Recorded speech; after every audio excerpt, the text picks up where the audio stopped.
বিসমিল্লাহির রহমানির রহিম। আসসালামু আলাইকুম।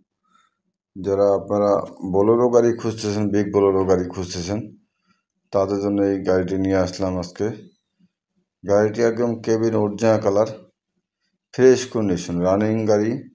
আপনারা যারা খুঁজেন তাদের জন্য এই গাড়িটি আপনারা দেখবেন সম্পূর্ণ ভিডিও। গাড়িটির মডেল 22 রেজিস্ট্রেশন। গাড়িটি পেপারস কমপ্লিট পাবেন। বডির কন্ডিশন ফ্রেশ কন্ডিশন আছে। গাড়ির বডি কোনো কাজ নাই। কেবিনের কালার অরিজিনাল কালার। গাড়িটি রানিং কন্ডিশন গাড়ি। যারা আপনারা বিগ বোলেরো গাড়ি খোঁজেন, আপডেট গাড়ি নিয়ে আসলাম। 22 মডেল, 22 রেজিস্ট্রেশন, পেপারস কমপ্লিট। যারা আপনারা গাড়িটি ক্রয় করতে চান, স্ক্রিনে দেওয়া নাম্বার থাকবে, আপনার নাম্বারে যোগাযোগ করবেন। যোগাযোগ করে গাড়িটি সম্বন্ধে জানতে পারবেন এবং ক্রয় করতে পারবেন। আপনারা সম্পূর্ণ ভিডিওটি দেখবেন, দেখে আপনারা যোগাযোগ করবেন। গাড়ি একদম অরিজিনাল কালার। গাড়ি